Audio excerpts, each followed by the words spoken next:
Assalamualaikum warahmatullahi wabarakatuh. Waalaikumsalam warahmatullahi wabarakatuh. Iya, Mas Dodi zaman megangin tangannya gitu terus ya? Nggak Iya Pak, orang nggak nggak ada nggak nggak ada nggak punya caranya gitu loh. nggak Waduh, punya nggak punya jagaan Pak. aduh, capek nanti ini ngobrolnya lama ini ya kan. Nggak apa-apa Pak, tukar tangan nih Pak. Ya, Sebentar, siapa tahu punya jagaan saya Pak. ya. Pemirsa sekalian, sambil supaya nggak capek Pak Deddy Waskito untuk menjawab ini, eh, kita cepat aja. Jadi pemirsa sekalian, ya ini bagi para netizen semua, penonton semua yang melihat di channel ini untuk menyapa, harap bersabar pesanan bibit kelapa kopior, kultur embrionya ya sedang dikerjakan, tetapi memang belum jadi ya harus bersabar ya kan Pak Deddy Waskito. Iya Pak, betul Pak. Nah ini sambil ngomong-ngomong untuk mengingatkan bahwa yang pesan banyak, tapi ya tetap harus bersabar. Ya memang ya seperti belakang saya ini kan mantap sekali ya kan. Wah Iya ini Pak, itu mantap bener itu Pak. ya memang dipilih di foto yang bagus memang. Iya. Jadi pemirsa ini banyak yang tanya, nanti kalau tanya mau saya jawab dengan video ini. Pertanyaannya ini mohon dijawab, apa bedanya kelapa kopior dengan kelapa biasa Pak Deddy Waskito? Kalau kelapa biasa itu orang umum ya Pak ya, umum itu biasa disebut namanya kelapa degan. Kalau di Sunda daugan kan gitu Pak. Nah, Kalau kelapa sayur lah, sama dengan kelapa sayur kalau udah tuanya. Kalau kelapa kopior itu kelapa itu Pak, yang abnormal, kelapa merupul, dalamnya itu merupul. kelapa Kalau garoh, kelapa yang kelapa dimakan garo, garoh. kalau bahasa Jawanya kan gitu Pak. Ya. Jadi yang dimakan itu apanya Pak Deddy kelapa kopior? Dagingnya Pak. Iya, karena kan masih banyak yang belum tahu yang diminum degannya katanya kan memang bisa juga, tetapi Iya Pak. ya selama ini yang dimakan, dipanen, membuat es itu adalah daging buahnya, keroannya. Nah, Iya, betul Pak. kelebihan dari kelapa kopior apa Pak Dedi dibandingkan kelapa biasa?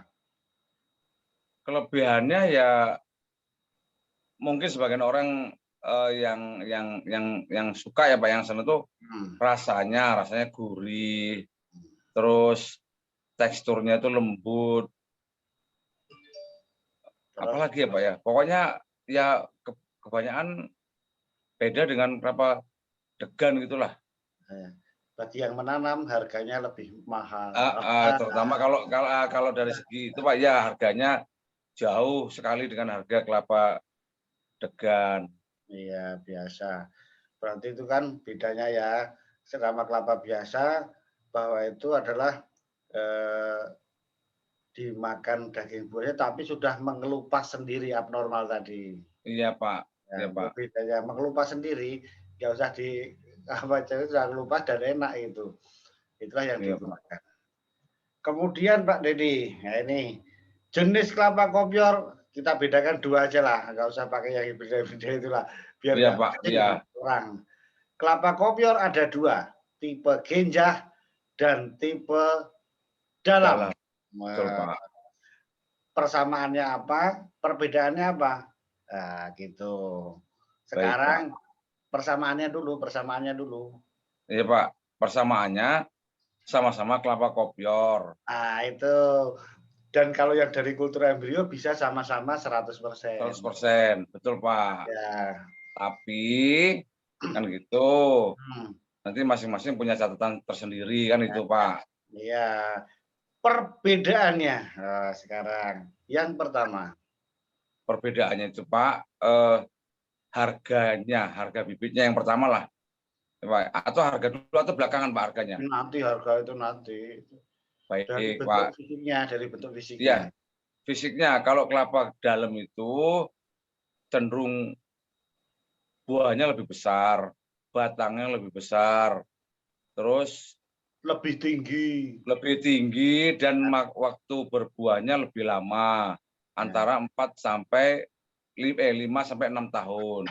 Satu dulu Mas, urut. Satu, perbedaannya itu secara morfologi fisiknya. Iya, Pak. Buahnya lebih besar.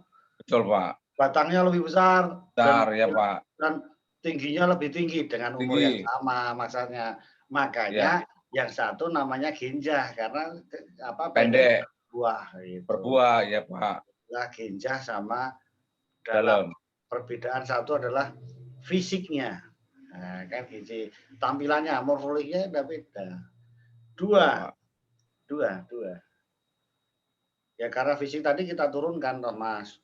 Jadi kalau dalam hal tandan, tandan sampai yang sudah tiap hari mengelola kelapa kopior, kalau yang genjah satu tandan kira isinya berapa, yang dalam berapa? Iya, Pak. Kalau yang genjah itu bisa mencapai 20 sampai 25 butir per tandan. Iya, tapi jadi kecil-kecil ya kan, Mas? Kecil-kecil, Pak. Ya, kalau yang kelapa dalam itu ya 10 sampai 12, 8 sampai 12 butir lah, Pak, gitu. Karena buahnya besar-besar. Kalau sampai 20 butir mungkin ya patah. Ya. Kadang lebih sedikit lagi, kadang 6. Lebih sedikit lagi, Pak. Iya, Pak. Betul, Pak. Karena bisa cuma 6, 5 gitu, Pak.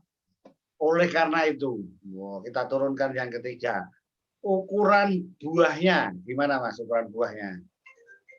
Ukuran buahnya itu maksudnya secara ini, Pak, secara lingkar atau bagaimana, Pak? Iya, atau secara fisik aja?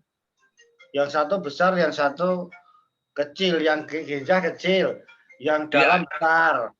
Selama iya, Pak. Tadi ukurannya apa maksudnya? Ini lingkarnya berapa rata-rata, Mas? Lingkar diameternya apa lingkar? Diameter buah itu kalau yang dalam itu rata-rata lebih dari 50 cm, Pak. Oh. Kalau yang genjah? Kalau yang genjah ya hampir di bawah itu, tapi ada 1-2. Iya, Pak, kecil sekitar 44, 46. Oleh karena itu, hasilnya buah kerokan daging buahnya kalau yang tipe dalam lebih banyak, bisa lebih banyak. Iya, Pak. 400 gram bisa kan? Iya, ada berapa sampai 400 gram ada, Pak. Ya kalau yang genjah paling 200-an gram toh, Mas. Itu udah termasuk besar, Pak, kalau segitu, Pak, 200 gram. Ya, ada 3. Kemudian tadi dari ukuran, kemudian tadi masa berbuahnya. Ini sering ditanya nih, masih penting ini. Iya, Pak, ya, betul, Pak.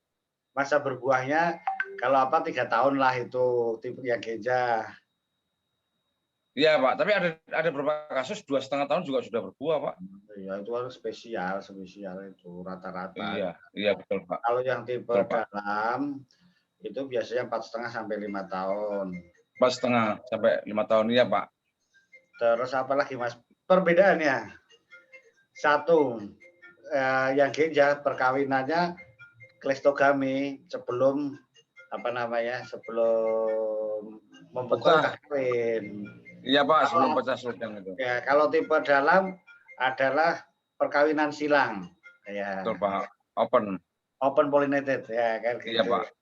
Oleh karena itu, kalau yang dalam sangat terpengaruh oleh kelapa di sekitarnya. Nah, ya, iya, Pak. Bisa kontaminasi. Kalau yang kecil sekali. Bisa, iya, tapi Pak, betul, kecil. Pak. Ya, sudah 6 perbedaannya. Banyak lagi loh, Mas. Terus sama mikir harganya terus dari tadi. Iya, karena memang itu yang jadi ini, Pak, yang jadi pertanyaan hampir semua orang itu, kenapa kok bisa beda harganya? Gitu, Pak. Iya.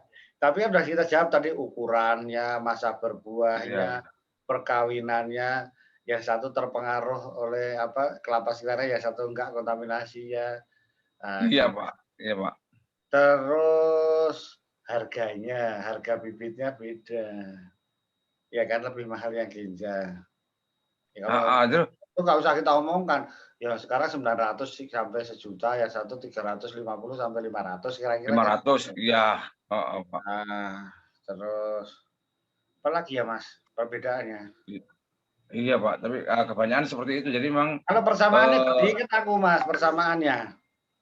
kalau Persamaannya tadi persamaan sama-sama kelapa kopior, ya, sama-sama bisa 100%, sama-sama bisa betul Pak. dari kultur embrio, ya kan? Satu lagi perbedaannya Pak. Apa-apa Mas? Perbedaan itu jadi jarak tanam itu sangat Oh mempengaruhi iya Pak. teringat, iya betul-betul teringat. Jarak tanam yang tipe dalam karena panjang, tinggi 9 kali Besar 9. ya. Iya betul Pak. Kalau yang tipe genjah Terus 7 kali 7. 7x7 ya Pak. Karena memang ya terus ini Pak karena open pollination tadi kelapa dalam harus punya jarak dengan kelapa sayur yang di sekitarnya gitu Pak. Ya, 500 meter kan kira-kira. Ya kalau itu makanya itu wah saya kan kelapa di dekat saya tetangga punya kelapa semua lah kan gitu. Jadi sulit kalau di ini makanya disarankan untuk yang genja kan itu Pak. Nah, ya. Tapi ya jangan terlalu takut kali kalau menurut saya, Mas. Ya kontaminasi Iya satu Pak. dua aja nggak apa-apa gitu. Dari 100 butir terkontaminasi ya sampai 5 butir nggak masalah sih Pak. Nggak masalah kan ya itu tadi daripada nebangin punya tetangga ya kan. Iya Pak. Bagusnya punya tetangga dibongkar ditanamin kopior juga gitu Ya Pak. gitu, bibitnya pesan ke kita, ya kan gitu. Iya Pak, betul Pak. Iya, Inden. itulah perbedaan kelapa kopior yang sama yang tidak kopior dan yang tipe genjah dan tipe dalam. Dalam ya Pak. Nah, dengan perbedaan itu, Mas, kalau sampean ditanya pilih mana kalau mau menanam, tipe genjah atau tipe dalam? Sebenarnya sama-sama saja sih Pak, tapi kok ya memang lebih menarik sih genja ya Pak ya. Kalau Lebih menarik genja penampilan, ya.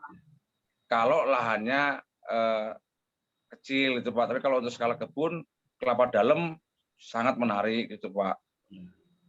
Kalau saya gini Mas, jawaban saya. Saya senang semua, kita tanam semua aja, cari bibitnya juga payah, ya kan.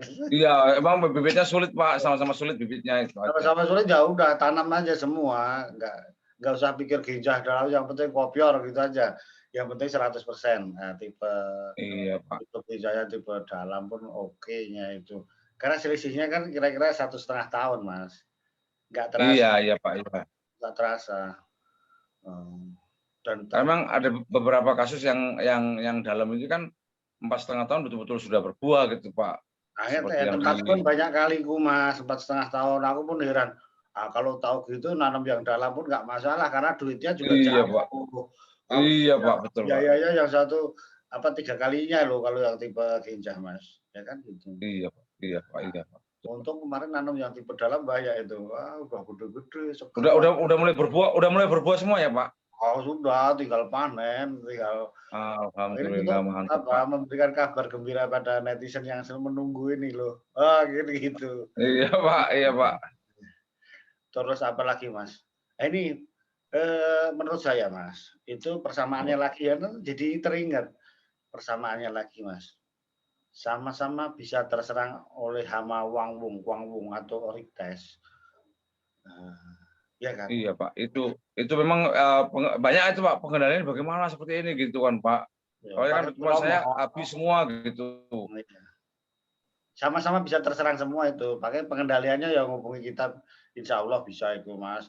Dengan menggunakan feromon, kita tangkapi sampai habis, sehingga kelapa kopior kita aman. Memang kalau sudah umurnya lewat dari 4 tahun, 5 tahun agak berkurang Mas serangannya. Kalau mau masih kecil itu wah modot gitu, terserang terus, aduh sana kemari udah stres gitu ya kan. Iya Pak, memang umur muda itu yang sangat rentan Pak. Iya betul. Kalau udah gede gini agak tenang, udah tinggal ponan panen, ponan panen, ponan panen. Nah, kata Mas Dedi, ya nggak ada musimnya. Oh, kalau Betul kalau Pak, buah lain kan nggak betul ada Pak. musim, ini nggak ada musimnya. Iya betul Pak. Nah, itu. Kalau ya nanam kelapa apa aja sih Pak, umumnya sih gitu aja apa Iya, ya untung lah gitu, menguntungkan. iya kelapa apa aja sebenarnya. Tapi kalau yang kopior ini istimewa, Mas. Istimewa sekali betul Pak. Ya, demikian pemirsa, kita sudah dijawab oleh Pak Deddy Waskito, kelapa kopior, baik yang tipe gejah maupun tipe dalam, silahkan pilih, terserah masing-masing punya plus dan minus, kan gitu.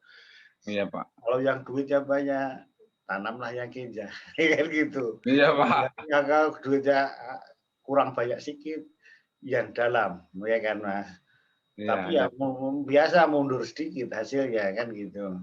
iya, Tapi iya, Pak. semua sama-sama jos gitu Mas. Iya, Pak. Iya, Gitu. Pak.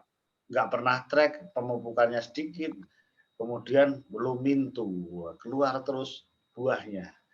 Harganya coba tanya sendiri, pemirsa kan udah tahu Mas harganya di Semarang, di Jember, Surabaya, Jakarta apalagi Mas ya kan.